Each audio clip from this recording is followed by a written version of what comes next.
or come in and the camera would be off for a while. She was still getting dressed. But anyway, we are live for another week of the chaos that is Bill and Emma's Bogus Hangout, and chaos is not something to be scared of. We like chaos. Let's face it, if we didn't, we wouldn't be involved in SEO and web promotion.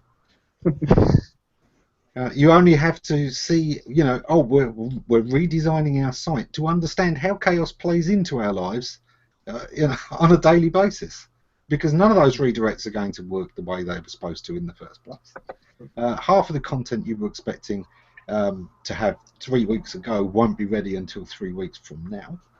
And they still want to send it live anyway with no content. So chaos is part of the job, isn't it? We have to embrace it. Yeah. Definitely. I am joined this week. We've got a strong sort of UK presence. We've pushed Bill into a little sort of transatlantic corner there. David, you're a jet setter these days, all over the world, and a lot of time in Greece. But you still got the Manchester connection. I have, yeah, indeed.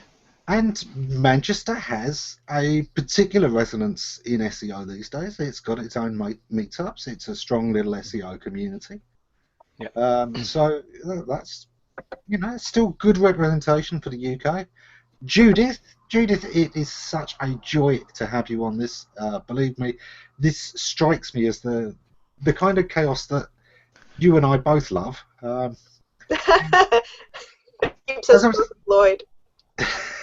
As I was saying, the thing I like about this is that I go to a lot of conferences and seminars and things like that, and the best bit for me wasn't the presentations, it was the chance to catch up with people over a coffee, over a drink at a bar. That was the highlight of the whole thing, and it was the value of the whole thing. It's often those little gems, sharing war stories and seeing you're not alone, because it's sometimes very hard to put our cards on the table. Yeah, I did 3,500 redirects for a site migration. Never again. Never again. That is a war story. Oh, yeah.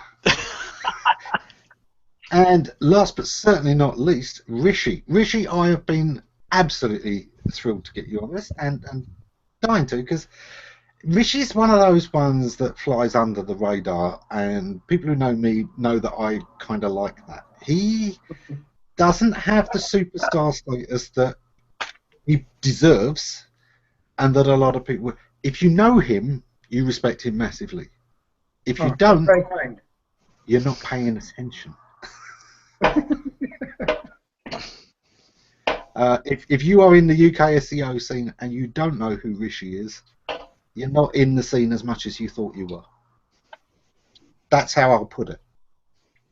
That's very kind. I don't think so. I think that's absolutely spot on.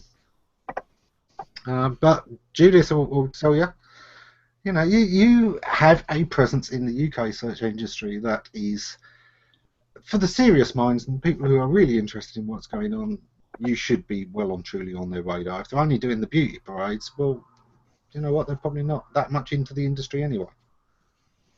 Well, that's the way I look at it.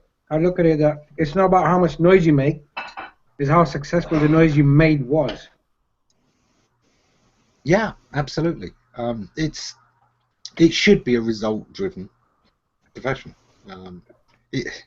Come on, I'm huge on the old marketing. Marketing is the point. SEO isn't some new thing. It's marketing done through search. It's marketing done through web. And it connects with all the other places that marketing is working. So, Judith, you were talking about the conference that was combining digital and email and all things that often get pigeonholed and left out, all inclusive. And of course, you and I did that show at, was it SMX or SES? SES, because it was dear Mike that put us together on integrated marketing. Yeah. And we did that years ago. Do you know what? I think we were a year too early for most people. I think we're 2 or 3 years too early for most people. And they're still trying to figure out the whole integrated thing means more than SEO and PPC. I see this in judging. Yeah. Yeah, and I mean massively more. Some of the big companies are getting it. I mean, you only have to look at how many TV commercials these days end with search for this or put this into Google. Oh, I've seen billboards all day today, about 6 of them. Search for this, search for that.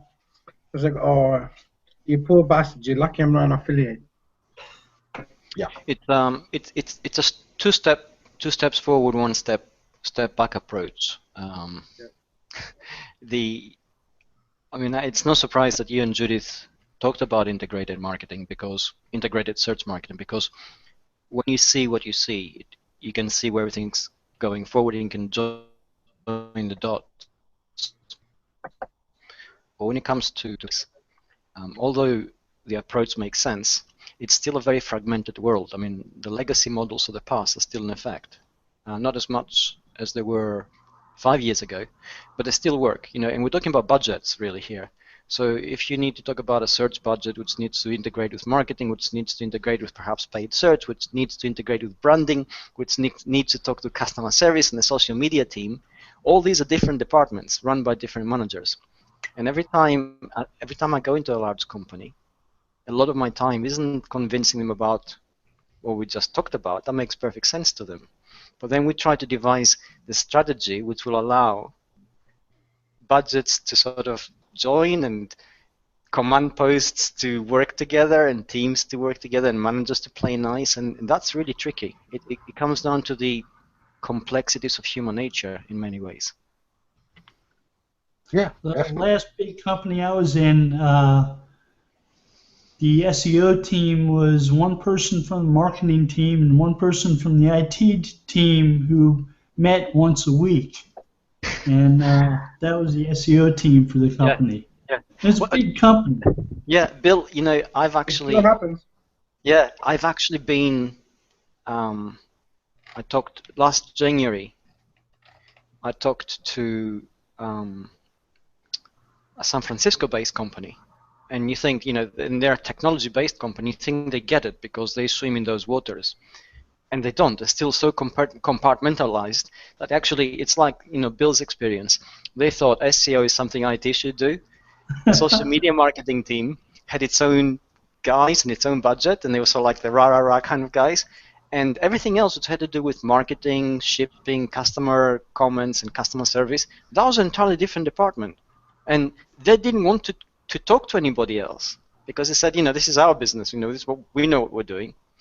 Right. I was asked by somebody yesterday if I tended to do more SEO or SEM, and I asked them if they knew what they were talking about. What the difference between the two are. Well, did they mean SEM is in what Danny Sullivan proposed in 2001 when he was talking about paid search? Yeah. Yeah. We see the problem is it's not so much integrated marketing, it's actually integrated thinking that's the problem. Yeah. A lot of marketers don't actually know the difference between the different online channels, and when they're told by their peers who themselves haven't got a bloody clue that, do you know what? I've spoken to maybe about 8 companies in the last 2 months. Yeah. Social media helps our SEO. We should be on Facebook a lot more. Pinterest will help us. Well, actually, maybe a little bit, but not in the way you think. And it's unbelievable. So the problem is people are not as educated. They go off and read these high-profile blogs. They're just a lot of bullshit that's been rehashed and rewritten by someone who themselves haven't actually got the skill and then passed off under someone else's name. There's a lot of ghostwriting happening at the top level in the industry. People just look for the traffic. And unfortunately, these are the guys that are getting across to the decision makers and the strategy makers. And and the lack of actual education. I mean, I've spoken to people. So in the UK, you got the Direct Marketing Association, which is where everyone goes for courses. There are online marketing courses there. And I've got people who've qualified, gone through an online marketing course, and still don't understand that Facebook and Twitter have got fuck all to do with ranking in Google. But here's this person on £100,000 or $160,000 or whatever the salary is, and they're making buying decisions on an SEO strategy based on stuff that's been taught to them that's completely incorrect. Yeah. Yeah. So Yeah, I was going to say, a lot of the metrics they're being sold on, which then they use to justify their activities, are easy to pull from Facebook and Twitter, and although they mean nothing, on a spreadsheet, they look fantastic. I've been to those presentations where they bring out the pie chart and they say, we got 15,000 likes in 2 weeks, and we got so many reshares on Twitter and so many tweets, and everybody claps and they say, amazing job, really well done. Cost And then when you- $15 on Fiverr. yeah, well, there you go. yeah, It's kind of it's come from both ends though, hasn't it? Because a lot of SEOs, let's face it, we were upstarts. We didn't come into the big companies through the traditional marketing door. We were doing something cool and new and very different that they didn't know how to do, and they invited us in. And or more like we smashed our way in, but yeah. sometimes, yeah. Let's face it, the number of companies I took in the early days because their affiliates were getting paid too much. Whoa. That was how they discovered SEO. They didn't touch SEO, they had affiliates. Their affiliates were getting 6 figures a month, and they thought, hang on, even if we go with the most expensive agency in SEO, that's still less that we're paying than we're paying our affiliates to do it, and then they own it, and so they started, their affiliates showed them the value of SEO. But a lot of the time I think that SEOs were not marketers. They didn't know the lingo, so they were kind of making it up, and we do see this. I'd still say 95% of SEO articles are not marketing articles. They don't understand marketing. They're talking about aspects of SEO as if these were new things. I mean, content marketing, Judith, one of those things, isn't it? What, you think 10 years ago we were all doing blank pages and making those rank? Oh, yeah. Absolutely. With the alphabet and every word in the dictionary. You're spot on, actually, in highlighting an issue here. There is a part of the SEO industry that is very internal looking. And they look at the mechanics and they look at search and have the jargon in the language, and they don't bridge that to the business needs in a way that the larger corporate entity or marketing team can actually understand. Mm-hmm. And because they can't understand it, they tend to dismiss it because they have a natural resistance to it. And also, they tend to think that if they don't understand it, then the learning curve required for them to understand it is too steep. And again, there's a natural resistance to it. So it's a resistance to change in many ways. And you're absolutely right, it's a communication problem. In many instances where I talk, I have to, I'm fortunate enough, having worked in a corporate environment, I can speak the lingo. So by bridging things, I can smooth things over and can work quickly. But that's unusual in my part. Most of the cases, when they get somebody to explain search to them, it leads to nothing. They have a talk, they have a discussion, they think yes, and that's it. Then they go to an agency, and the agency speaks the lingo, but it doesn't know anything about SEO. It's just selling them air. And they're all happy because the metrics work. The agency says, we're going to give you the pie charts, we're going to show you the links, we're going to show you the likes, we're going to show you the orange breakaways and the cutouts and the graphs, and there you go. So it is a communication problem within the industry. We would need to learn to communicate in a clearer way that makes sense to everybody. And the other side of that. Also, I think that there's a really important point that you made there, though. It's tying it into the business needs. The number of times that I've seen people talk about, oh, you should do this and you should do that, but they're either such expensive solutions that it would bankrupt the company, or they're pointless. Yeah, they're best practice SEO, but that's done after the 16 other steps that need to be done before that one. That's the sexy step, which is why you want it, because it's the sexy step. So business needs are hugely important to tie it all into. Judith, Right. totally agree. I had a client who approached us who wanted to learn SEO because they were doing tremendous marketing.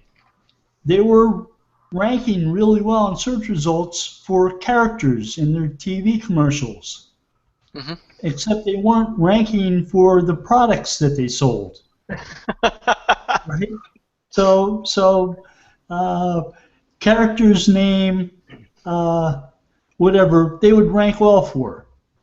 They wanted to rank well for the things that they offered customers. And they weren't. But they didn't know how to make that transition. So we helped them get at that business requirement, at the business need, to understand what their audience needed and provide results in search that met those needs. So no matter how good the TV marketing was, and they changed around some of the TV marketing, so they focused less upon the characters that were in the commercials. And they mentioned the actual products a little bit more in those commercials. But we changed around the website, and it did make a difference. They were competing much better against their competitors, and they did have a lot of competitors. But Rishi, I know you were trying to jump in for a minute there. Well, my view is the problem realistically in the industry is by the bullshit merchants. It's not the businesses. I mean, I'll give you an example. There's a person who's quite well regarded in the UK online marketing circles, recently got an extremely high paying job with an extremely well-known agency. And prior to that, the person was running SEO for another agency. They came to me with a client problem saying, look, he's now left us, got a great job, we're happy for him, but we're stuck with this client who we've promised rankings and he's not here to deliver. So I ran an audit. That audit, unfortunately, forced them to refund their client about £25,000 because this person was basically buying guest posts from Black Hat World. Whoa. Yeah, and he's the guy who talks about, oh, this is how you build 1,000 links overnight, legitimately a white hat, but he's just rehashing stuff. So it's a lot of well-written content, but it's fluff. There's no real meat to it. Yeah. So that, and these are the guys who are now representing us to the industry. And because we have this whole thing about not calling one another out, I can't talk about it, but if I did, I'd rip him to shreds. it happens a lot. Now, Bill and I both sometimes jump on, but when somebody posts something that's obvious non-facts about SEO, and it comes to our attention, whether that's because they've posted a link to it in our Twitter stream, or look, your own bloody fault. You invited us there. If we see it, we are. It's kind of, yeah, we're not going out of our way to do witch hunts of bad SEOs, because let's face it, life's too short to get them all. There are 95 rubbish SEOs for everyone that has a clue. Especially with some of the firms that kind of do this on a big scale. If you get emails for $20 SEO a month or even $100 a month SEO, those are the companies I'm talking about, because you can't do decent work. Yeah. Decent people at those kind of monies. Look, any good SEO should be able to earn several thousand a month doing their own thing with affiliate stuff. So if they're not charging that kind of amount, this is already telling you something about their capabilities to earn elsewhere. If their SEO skill isn't worth a set amount to them, it's not going to be worth it to you either. No. Good SEOs cost money, because otherwise they'd be off doing their own thing with none of those client hassles. It used to be, I mean, back in the day at Webmaster World, a lot of SEOs got to the point, especially if they were focused on the small medium, where clients are too much trouble. I'd rather do my own thing, bring in the money that way, no hassles, nobody to answer to, and if I fancy, you know, going off on a whole different tangent, doing something, I can do it. Yeah. And this is a challenge that I've faced my whole life. I mean, I've consulted, and I know I can make money as an affiliate, but it doesn't interest me because it's a bit boring. You know, money is not always the end game. I like doing the challenge. You know, I like working, and I like working with big brands. Fortunately for me, in the last 10 years, I've insisted that if I'm going to work on a campaign, I'll be working directly for the CEO, not a marketing director, not a sales director, not a PR person or a marketing manager, whoever the hell they are doing and call themselves lately, not growth hackers and all that bollocks. But I want to work directly with the person who owns the fucking company, because then he knows or she knows that I'm here to help the company rather than for the genders of people that they've hired. I've had some great jobs though where I was working for mid-tier managers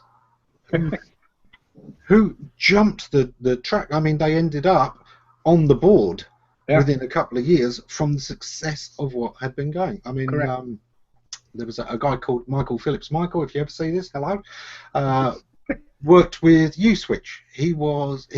His manager was the head of marketing. He was the head of one particular aspect. He was mostly dealing with the affiliates. This was one of those companies where they were paying the affiliates 6 figures.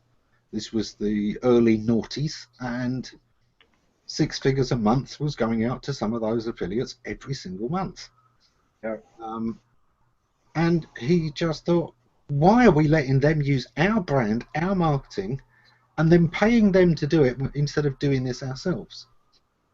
Now, his boss, the marketing, as long as they were hitting their targets, he didn't care. You know, look, okay, we're spending this, but we're making more. We're good. But Michael, you know, just thought it's more efficient to do it a different way. Let's have a look. What can we do? We should at least be pushing them. We should at least be competing rather than sitting on our laurels. And he's right, because that's a perfect example of the bullshit that happened in the industry, right? Let me give you something that always has annoyed the really basically the crap out of me. Digital point forums, right? The cookie stuffing scenario. Don't know if you guys are familiar with that. I mean, anyone's as old school as we are, you should probably remember that, where this guy was basically, he had to run because the feds were looking for him for that whole eBay versus him. Actually, it was the commission junction affiliate managers who were encouraging him to do this because they were all on bonuses. You know? Yep. And no one's going after them. It's one of those things, isn't it? As soon as you throw money in the mix, people sometimes make some very strange decisions.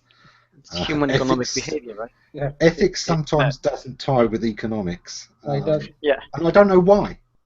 Because I think for everyone on this panel, we've got different ethical standards, but we've all got a code of ethics that comes first, and then our job is something that we feel comfortable within our ethics. Whereas there do seem to be people who it's all about number one. It's just about survival. Well, I've got an opinion on that, and I think it differs a little bit. I totally agree with you, but I think when you talk about human economic behavior, which optimizes essentially towards self-gain, and it always happens, ethics is always relational, and it depends on context. And if somebody's up against the wall and they need to earn money, they will pretty much do anything in order to do that, in order to survive.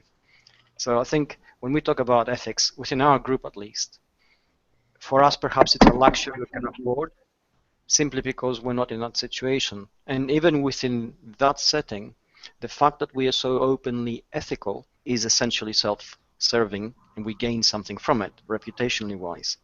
So it's, human economic behavior is, it's a mechanism, and we're all subject to it. It's a pressure which is applied in any kind of context, and the moment it's there, things tend to go south a little bit, and then it takes a lot of transparency, a lot of effort, and a lot of perhaps, shall we say, peer group pressure within a community setting to sort of rebalance things. So although it's deplorable, I totally agree. To some extent, it's also understandable, and it will always happen. We can't really regulate against it in any kind of way. Yeah, I know. But there is a short-sightedness. I will forgive almost anything in life except stupidity. we can't legislate against that. Which is different to ignorance. Anyone can be ignorant. Yeah, I know. But ignorance is just that you haven't come across it before, you haven't had a chance to learn it. Stupidity is when that lesson has smacked you in the face and you still refuse to learn it. Yeah. And there is a certain level of stupidity. I totally agree with you. But I used to compete in martial arts, and you get all sorts of idiocies happening there. And somebody whom I respect a lot told me once that you simply can't regulate against biology, and there'll always be stupid people. You just got to put up with them. So, well, I think they're working on it. It's not going to happen in our lifetime, but I think they're working on it. Yes. What? DNA engineering? Well, they are currently working on G people. You won't have real people anymore. You'll just download something. There is a reason their operating system is called Android. Yeah. There you go. We heard it here first. I think they've forgotten the 3 laws of robotics in there. They forgot to program them in. It is going to be interesting, isn't it, if one day we get to a point where there is an interface, there is some sort of plug-in or something that basically gives you a little smart voice on your shoulder that goes, look, there's a better way. Have you seen this guy? It's a Russian billionaire, and his name is Dmitry of something. I can't remember the last name. And he's actually sinking. They're always named Dmitry something, aren't they? Always. What's going yes. He's sinking a lot of money into creating, basically mapping his neural schema and downloading it to a computer. He pretty much believes that within 25 to 30 years he'll have done it, and then he sounds like a forever. Like yes, yeah, he strokes a white cat, and but Wawake in the comments has just said it would be stupid to legislate against stupidity. Yes. Pointless, yes. But there is this thing, and I mean, anyone that knows me knows I've got this thing. Whenever you make something foolproof, evolution will throw a better fool at you, always. Yeah. Always. But case in point, I was saying to Judith just before we went. Content marketing has been one of my big bugbears this week, talking about the idiocies that people make. And one of those things is when, and everyone's probably seen this, a Google update comes out. Somebody writes a decent post on it. Everyone will then rewrite their own take on it for their own little audience. And the smaller the agency, the more you can be sure that rather than link to the people who actually did the research, they will try and put this all through their lens. Here's everything I know about this, which is only based on reading 2, maybe 3 articles. Yes. And you know what's worse? It becomes like Chinese whispers. Yes. They actually get the premise of the original article completely wrong. But here's where that ties into the stupid thing. That's actually less efficient. They're not fooling anyone into thinking they've done the original research, and they haven't done a value add. Because usually what they've done is they've just taken those articles. They didn't fully understand them sometimes, but even if they had, in having to reword them, if that article was written well enough in the first place for them to have chosen to rewrite it, it was probably very well worded, which means your alternate wording is probably not going to be as well worded. Otherwise it couldn't be written alternately. Well, are you saying they had no original ideas? Often, yes. Very often. I would say that 95% or more, it's probably more like 99% of SEO articles out there are just regurgitations. And sometimes the regurgitations, they've just found it, but it was written 5 years ago and it's out of date. Yeah. People are even sharing things they haven't tried yet themselves because it sounds good. Yeah, I found that recently with implementations of push state history API, trying to find infinite scroll sites that had been chunked and then have static URLs that work in Google. And I went off looking for them. I found tons of articles reiterating the same Google guidelines over and over and over again. And I cannot find an actual example where somebody says, here's how we built this site and how we chunked it up for Google. Here's how we used push state. Here's how we use replace state. And here's how we use the URLs. I couldn't find anything. Actually, Judith, I was going to send you an example. There is a really good site that does this. Ah, thank goodness. There's one site. I think is, bear with me a second. I think, let me just put in my notes 1 second. Because I spent 2 hours on the internet fruitlessly searching. Well, I, might have been on Facebook a bit, but I was searching. This again comes into the compartmentalization. Complex.com, that's the one. What is it? Complex.com. Complex.com. So if you Google the best 90s shoes, they've been doing this for a very, very long time, and they've been doing it really well. I think they use push state. I haven't really looked into the code, but the way they change the URLs, unbelievable. Unless it's changed. It's this compartmentalization again, though, because often each company is having to invent this for themselves because when there's less talk in forums these days. As we know, it became a thing, and partly it's what we were talking about, that thing of regurgitation. You had a good forum discussion. There were people who would contribute nothing, but would then copy it all as if it was their own words, and they'd only actually understood about half of it. And a lot of people got fed up with it. I remember having conversations in the past with people like Dave Naylor, that it was putting them off having conversations in open places. One of the reasons that forums started to have these closed areas and we started to get more and more dark forums, membership-only forums, was there was too much of this going on, that snake oil salesmen were basically copying what you wrote to make themselves sound like they knew what they were doing, and then getting jobs they were not qualified to handle. Yeah. I mean, that reminds me of an example. About 3 years ago, I was in PARF. One of the things that I do is I consult for brands when they're hiring SEO agencies. And one of these brands had a reputation management issue with their auto-suggest.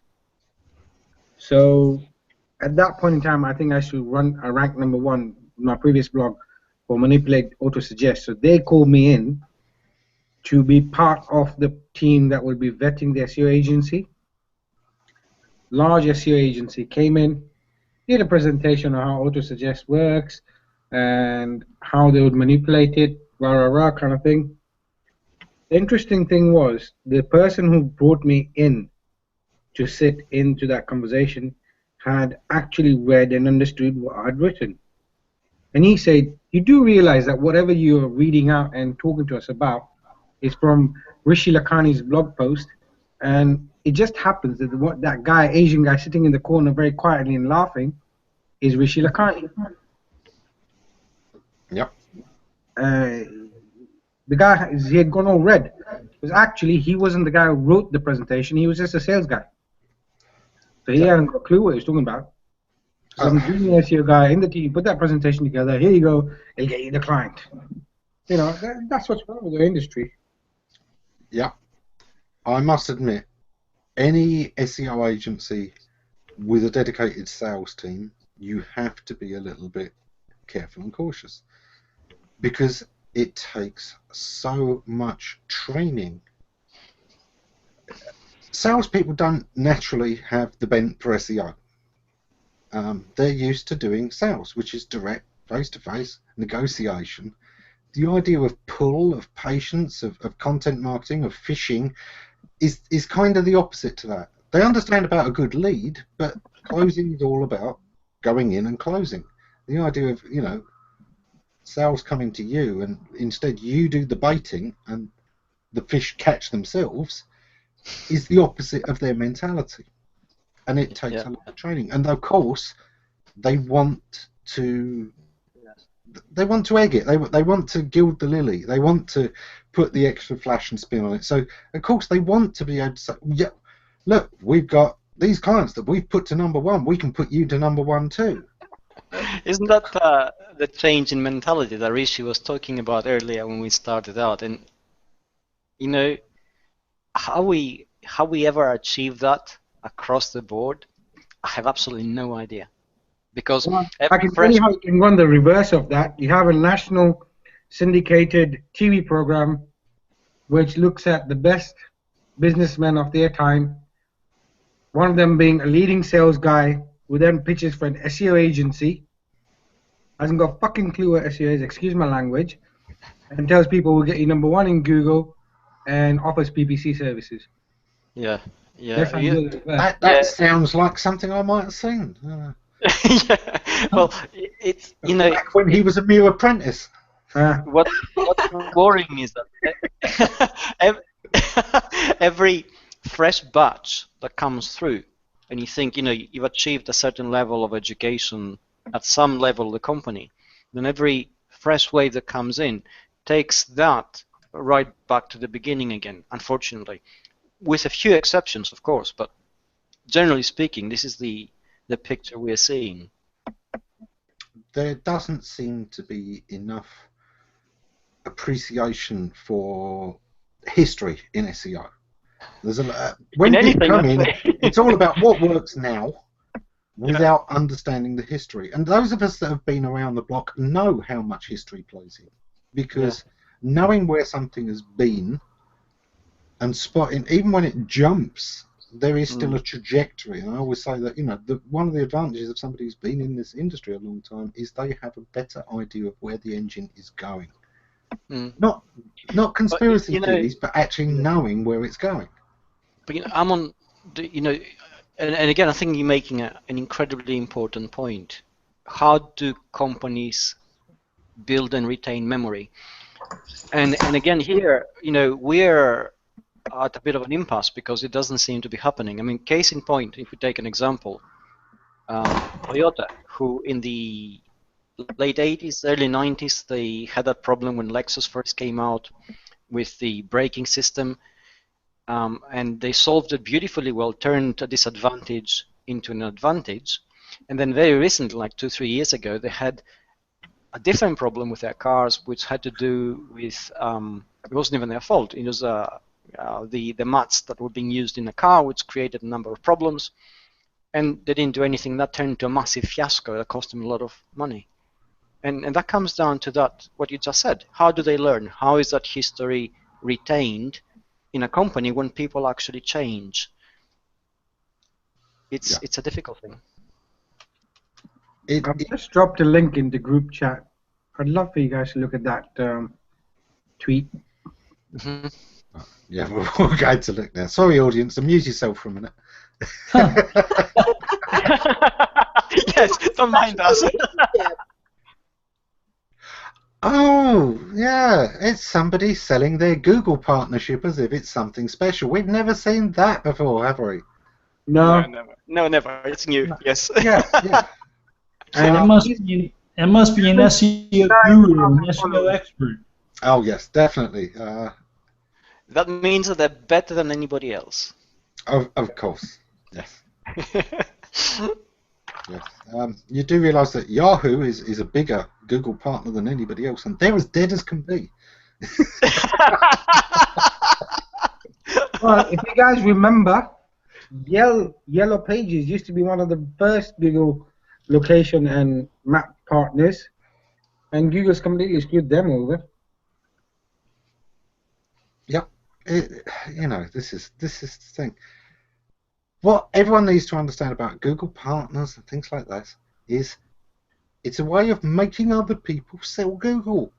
It's part of Google's marketing. And anybody who says, oh, we're a Google partner, as if it's saying something good about you, you're an idiot. You are misunderstanding it. And we're not mincing words today, right? We're shooting straight. Courtesy of Rishi, I suspect. I'm sorry. But isn't it absolutely always true? You know, I resettle Google, and Google's given me this badge, and by doing this, I'm showing everyone how important Google is. That I am basing my entire worth off the fact that I am a mere affiliate for Google. Really? Does not mean, however, that your SEO is more magic than the other people's SEO. Well, exactly. It probably means it's less because you're not. The good SEOs. I have been working with search engines that, you know, almost nobody except those on this panel will remember, and I can probably throw in a couple of names that will throw off. You know, you'll even scratch your head for a moment. I mean, Rishi, throwing up cool. How many people are really going to remember that? How many people remember Infoseek or Northern Light? They may have heard of it, and they'll nod and pretend that they remember. Lycos? Who remembers Lycos search engine? Yes, I remember when it was a search engine, and then it used was to a advertise on directory, TV as well. Remember and then the it was fetch a and go? paid directory. And it was fun watching that burn itself to the ground. Yeah, it was. Really was. Burned plenty of my domains along with it. And Judith mentioned Miss Dewey earlier on with. Yeah, Microsoft's Miss Dewey, and Microsoft used several techniques to try and really take share. Do you remember the paid search where you could earn miles and points and things like that for doing searches? Hey, how many of you know that you could pay for positions in Yahoo? Oh, yeah. Position tech. I should. And also this. In fact, Yahoo at one stage had more methods of paid inclusion than anybody else. There were 4 different distinct paid inclusion programs with different levels of placement and how well it was going to work for you, and different budgets, of course. But yeah, they had more ways in than anybody. Let me put it this way. I'm so old that I remember seeing TV ads where people would say oversearch, was it overture search keyword XYZ, because they paid for that keyword to overture, and people used to use it as a search engine. It's not new putting a search distance into a TV ad or a billboard. So we've come. AOL did it. I was very lucky when I was starting to work with UK companies. I'd been working with US companies for a while, but it took a little while for the UK online market to catch on. They were very happy doing things the traditional way, paying for newspaper ads, paying for TV ads. And the idea of doing digital marketing, even for digital properties, let's face it, they were slow with digital. I'd say that the one thing we led the world in was, of course, Tesco's. The first supermarket to work out how to ship groceries.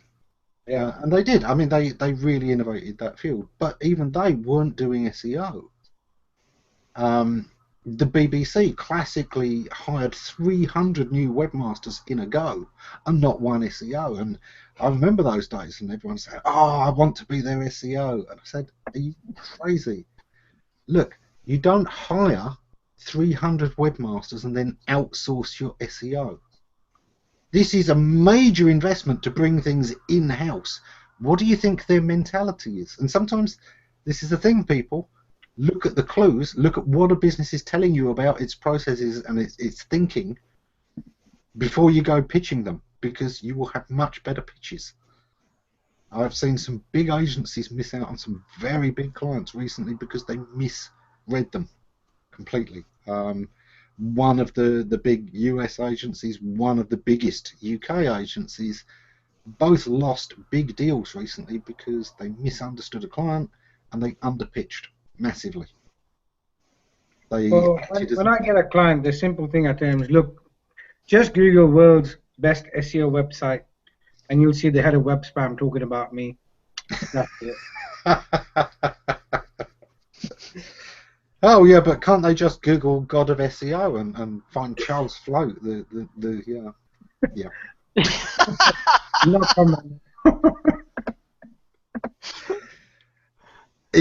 It's one of those things. But anyway, read the clues in businesses, because the amount of times I see people really insult a company without meaning to, because they act like, well, you'll struggle to find 10,000 a month for this. So this is going to be a big decision for you.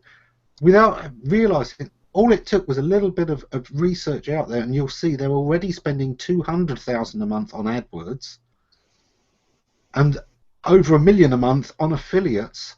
They think nothing of this 10,000. I mean, one of the things I used to do, if you want a really good rule of thumb, down and dirty rule of thumb, if you're selling SEO, pitch your SEO campaign as 1 month of their PPC. I used to call it the magic 13th month. Whatever you're spending on PPC, put 1 month's worth as an SEO budget for a year, and it will outperform that PPC by the end of the year. And I found that's a really good rule of thumb. That, okay, it may still leave money on the table. They may have been willing to go for more, but they can understand it and they don't feel insulted by it. And it also makes business sense, doesn't it? It actually talks to the business mentality that Judith mentioned earlier. It minimises the risk and maximises the promise in a way that is scalable to the business. Yeah, exactly. And a lot of non-agency people, a lot of SEOs who have come up traditionally through the industry, and they're very good at what they do, still fail at bridging this gap, this connection. They go into a business and they mean well, they know their stuff, and they can't sell it in a way that actually allows the business to assess it from within its own language schema, let's say. And that's the problem sometimes. Well, see, this is the problem I actually have. The problem I have is with the word scalability. Nothing in a business is scalable if the person who owns the business is not making that decision. Yes. Yeah? Yeah, I totally agree. If you've got a marketing manager who say, okay, I'm going to be a couple of years, move on to the next. Yeah. They're not looking at short term. They're not looking at scalable. Yeah, They don't exactly. care whether these links are going to penalize them. They don't want to know. That's the traditional legacy structure of businesses from the 20th century. It is still prevalent today. That mentality, which stems from the setup where people spend 2 years max in a position, they don't care about long term, they only care about short term, they don't care about problems the short term works because somebody else is going to inherit them. Exactly. That still works. It works across so many different sectors. That's unbelievable. The Coca-Cola company, for instance, to mention one, in all its massive global presence, in all its enlightened digital marketing, which it does in a very sort of specific way in many ways because it stems from very specific parts of the company. If you go into its structure and presence in other continents, like India, for instance, it's a hierarchical, compartmentalized legacy model.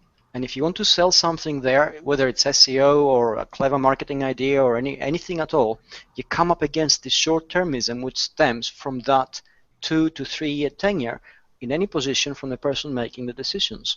And until that changes, you're stuck. It doesn't matter how good your pitch is. So you're absolutely right there. Actually, it happens here a lot as well, where I had a friend of mine who would have been ideal for this company's campaign that they asked me to help with, and I said I can't help. And turned out at the tender process, he couldn't even actually submit a tender because there would have been more than, I think, 30% of his income. So the purchase decision makers say, well, sorry, that's our terms and conditions. We cannot hire you because it will be more than this much percentage of will be this much more of your income. So you're effectively basing your company's success based on a policy that was written to protect traditional buying methods. Yes. Yeah. Well, and you're going to end up with the shit that someone else is going to give you. Yeah. Yeah. And to come back to the argument that Ammon gave earlier when he said, they would call him in because affiliate marketing wasn't working and they wanted to do SEO because that bit was failing. That's how companies actually evolve. The moment things start failing, then they think, okay, blue sky thinking suddenly. Well, suddenly, actually, it was more that it was working, but it was working a bit too well and too expensively. They hadn't realised what the scale of this was going to be, and they're perfectly happy with this arrangement up until it starts to, hang on, this guy is getting more money than I am. That's when it hits them. Yeah. Yeah. Well, actually, that happened to a friend of mine. He was an affiliate for this household appliance business. They gave him free reign on PPC. He was actually making more money than the CEO was taking home. Yeah. Yes. It happens, but Yeah. this is the thing. If you want to go with performance-based marketing, You should be prepared for that. Yes, exactly. be prepared for that. Yeah. The thing is, he was actually it's their mistake. They realized that they couldn't afford to pay the 10% commission because then effectively worked out their margins. They didn't expect it to do that crazy. Isn't that how, in a different sphere of activity, George Lucas happened to get the Star Wars rights from was it Paramount? I can't remember who originally funded it, because they didn't think they're going to make a lot, and he agreed to work on points on the film, and he wanted to own it. And where did that get him, right? Because he took a risk. But there you go. Right. Exactly, and it's always one of the things. And this is general advice. Anyone with a small business out there, understand that money usually follows the risk. The more risk in the thing, the more the slice of the pie. This is why investors who come in at an early stage will take a big chunk of your company, because there is no company. Yeah. Unless they invest, there is nothing. They are taking a huge portion of the risk. So you're going to have to give them a big chunk of the business. Which reminds me, I was going to say, it reminds me of the 100% money back risk-free guarantee that SCOs used to give 5, 6, 7 years ago. Used to, some of them still do. I know. I was going to say, do they? My God. I actually knew a couple of companies who'd got caught with that, where they have a no win no fee kind of arrangement, where and if they had a thing of how they were going to put in a minimum amount of work, all you do is give them impossibly hard keywords. And now you've got these people out there building articles, building links. You don't have to pay them because they can't prove that their stuff is doing anything. They're not going to get you to page 1, but you're still getting free marketing. You're still getting a share of some business that you're not paying for. And of course, those companies end up going under. It's something I was talking to a small business about recently, because I was talking in Great Site forums about small businesses, and there were some people saying working with small businesses is really hard. They keep ignoring my advice and they're fighting against me. And I said, well, look, that's who small businesses are. If these were sensible people, they wouldn't have a small business, because 95% of small businesses, 95% of small business startups fail within their first 5 years without ever making back what was put in. Yes. Yeah. You've got a 5% chance of success. Yeah. You have to be the kind of person who's prepared to fly in the face of all sense to open a small business. Yes. You've got to be in your own, this is what I'm going to do. Right or wrong, I'm going to stand by it. Well, that's who you're dealing with. So when you're giving them advice, don't expect they're automatically going to follow it. Well, that's not just small I business. see what you mean. Yeah. You got some really big ones that fall into that gap. I know a guy, he's an affiliate. He goes around looking for publishing firms that have gone under to buy their website and content rights.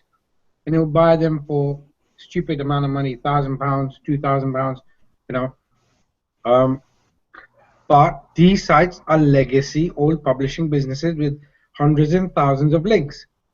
He republishes all their content, which these publishers never put online, because he now owns the licenses along with everything, and then he just drives all that traffic into Amazon. And so here's a site that he bought for $1,000. Took him maybe 2-3 months to pull that content back up online, get the nice structure in and optimize them for conversion, etc., etc. Isn't archive.org wonderful? Oh, right? It's beautiful. But it's not even from there. These are traditional magazines that never publish their content online, only the magazines. Right. So he would go off and buy their old artwork files. So he's got license to all the images, all the content, everything, and then he just optimizes and pulls in something like I think the last site was $25,000 a month. That's more money than the publisher was making in his last 2 years a month. Yep. But you know, it happens, and it's a clever people that do something with it. Yes, absolutely. And it is one of those things.